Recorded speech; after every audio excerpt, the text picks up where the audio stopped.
The DuPont guest estate was designed to be an elegant 41,000 square foot mansion, but the DuPonts never actually spent a night inside. Hi everyone, Ken here. Hit that subscribe button and let's explore this house. In 1864, Alfred DuPont was born into the storied DuPont family of Delaware, famed for its powder and chemical empire.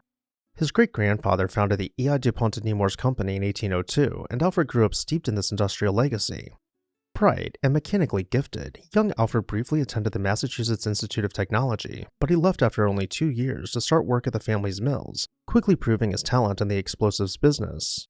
In fact, Alfred became known as one of the nation's top powdermen and earned over 200 patents related to munitions and machinery.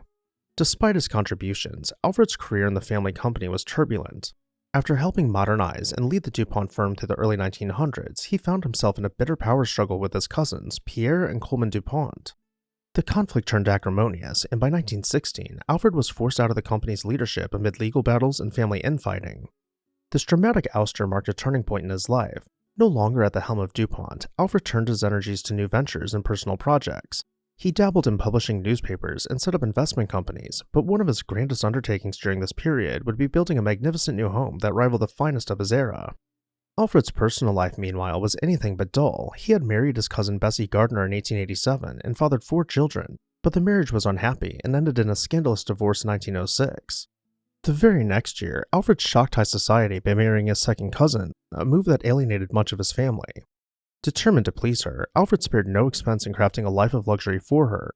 He built Nemours, a 77-room mansion in Delaware modeled after a French chateau and surrounded by spectacular Versailles-inspired gardens. Yet even this palatial home would not be Alfred's last architectural endeavor.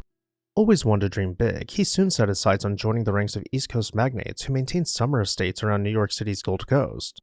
By 1916, Alfred was ready for a fresh start. Middle-aged, wealthy, and recently unmoored from the family business, he embarked on creating a new estate on Long Island that would serve as a retreat from the pressures of Wilmington. This would become White Eagle, a mansion that embodied both his ambition and the fashionable trends of the time. Little did he know, however, that fate would prevent him from enjoying this Long Island paradise for long. When Alfred set out to build White Eagle, he enlisted one of America's top architects to bring his vision to life. The mansion was designed by Thomas Hastings of the celebrated firm Carrère and Hastings, the same architects who had designed Alfred's Nemours estate years earlier. For White Eagle, Hastings conceived an English-Georgian revival manor that seamlessly blended classical grandeur with modern comfort. Construction began in 1916, and despite the ongoing World War I, the project forged ahead to completion in 1918. The result was a 41,000 square foot residence of red brick, accented by gleaming white marble and limestone details, crowned with a slate gabled roof, an American homage to stately European manners.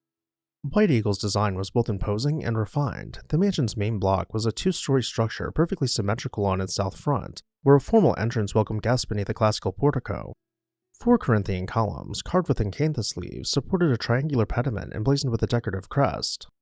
The east side of the house featured one of White Eagle's most enchanting architectural elements, an elliptical colonnade that curved out from the drawing room to form a semicircular terrace overlooking the gardens.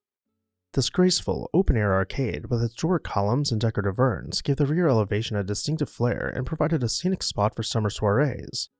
Beyond the terrace stretched formal lawns and fountains, at one point even a grand reflecting pool, all integrated within the architecture and the true Beaux-Arts tradition of uniting house and landscape.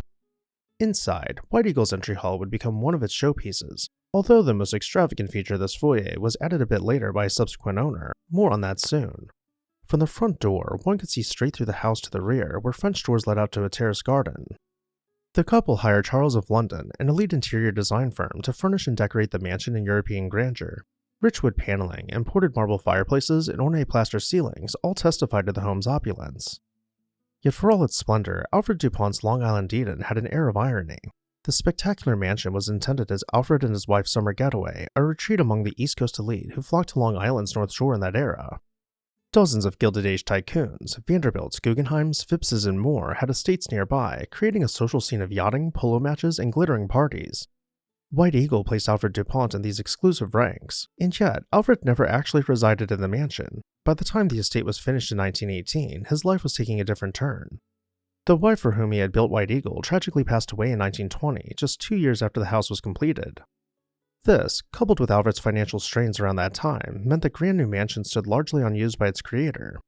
Within a few years, DuPont would part ways with White Eagle, but the mansion's story was far from over. In 1926, Alfred sold the entire estate to an illustrious couple, Frederick E. Guest and his wife Amy Phipps Guest. The Guests were high society royalty in their own right. Frederick Guest, known as Freddie, was a British-born politician and polo champion, a first cousin of Winston Churchill and the grandson of the Duke of Marlborough. His American wife Amy was the daughter of steel tycoon Henry Phipps.